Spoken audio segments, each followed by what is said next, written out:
Je m'appelle Kofi et je viens d'un petit village niché au cœur des collines du Togo. Ma vie, simple et rythmée par le travail dans les champs et les veillées sous les étoiles, était paisible jusqu'à cette nuit où tout a basculé. C'était en pleine saison sèche. La terre rouge du chemin, serpentant entre les collines, craquait sous mes pas. Je revenais d'un mariage dans un village voisin, invité par Yao, un ami d'enfance. La fête, joyeuse et animée, m'avait retenu bien plus tard que prévu. Les rires et les chants résonnaient encore dans ma tête. Avant mon départ, Yao m'avait lancé un avertissement en riant. « Ne prends pas le chemin de la forêt de Cloto cette nuit. Les esprits n'aiment pas être dérangés. » Je l'avais remercié sans vraiment prêter attention. Des légendes pour effrayer les enfants, pensais-je. Mais cette nuit-là, sous un ciel sans lune et dans une atmosphère étrangement lourde, les mots de Yao prirent tout un autre sens. Je pédalais sur ma vieille bicyclette, la lumière tremblotante de ma lampe torche éclairant à peine le chemin devant moi.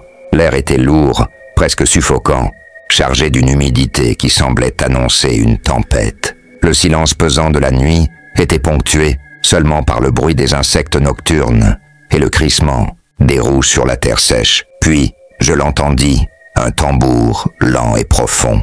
Je m'arrêtai net, mes mains crispées sur le guidon. Le son semblait venir de partout et de nulle part à la fois. Mon cœur battait la chamade. Je rallumai ma torche, mais cela ne révélait rien d'inhabituel. Je redémarrai, le souffle court. Alors que je m'enfonçais plus profondément dans la forêt de Cloto, une faible lumière apparut au loin. D'abord je crus à un feu de camp, mais plus j'avançais, plus elle semblait s'éloigner, comme si elle m'évitait. Dans une clairière à peine visible, je les vis. Une dizaine d'individus, drapés dans des tissus rouges et noirs, se tenaient autour d'un grand feu. Leurs visages étaient dissimulés derrière des masques en bois noir, luisants. Leurs mouvements étaient lents, presque hypnotiques, et le bruit des tambours devenait plus insistant, plus profond. Un frisson glacial parcourut ma colonne vertébrale. Je sentais que je n'aurais jamais dû être là. « Qui va là ?» lançai-je, ma voix tremblante. Les chants cessèrent instantanément. Tous les masques se tournèrent vers moi. L'un d'eux, grand et imposant, s'avança, sa silhouette se détachant. Contre le feu, tu es venu sans être invité, dit-il d'une voix grave, presque surnaturelle. Je déglutis difficilement. Je ne fais que passer, balbutiai-je, reculant d'un pas. Il secoua lentement la tête, son masque renvoyant une étrange lueur rouge. Tu as interrompu le rituel? Maintenant, tu dois choisir. Le cercle s'ouvrit, comme pour m'inviter à entrer. Je n'arrivais pas à détacher mon regard de l'énorme feu au centre. Une force mystérieuse semblait m'attirer, malgré la peur qui tordait mes entrailles. L'homme grand tendit une calebasse en bois, remplie d'un liquide noirâtre. « Bois et accepte le cercle », ordonna-t-il. Je savais que fuir était inutile. Je pris la calebasse, mes mains tremblantes. Le liquide glissa dans ma gorge, brûlant comme du feu. Une chaleur intense m'envahit et mes jambes cédèrent sous moi. Des images défilèrent dans ma tête. Des scènes de guerre anciennes, des visages criant en silence, des rites sacrés. Puis, tout devint noir. Quand je repris connaissance, le feu était éteint. La clairière était vide. Ma bicyclette gisait à mes pieds. Je sentis une douleur sourde sur mon front et, du bout des doigts, je touchais une marque étrange, en forme de cercle. Au petit matin, je courus chez le vieux Komla, le devin du village.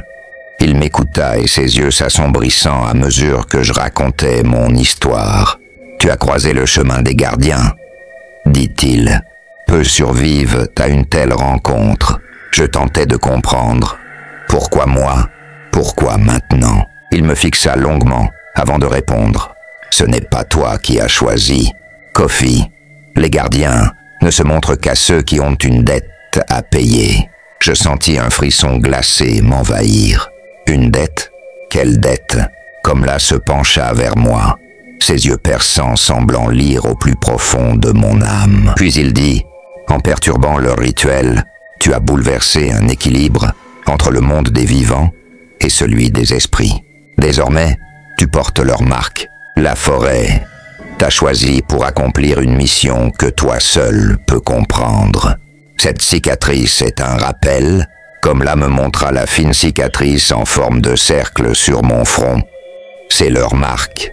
La forêt te surveille.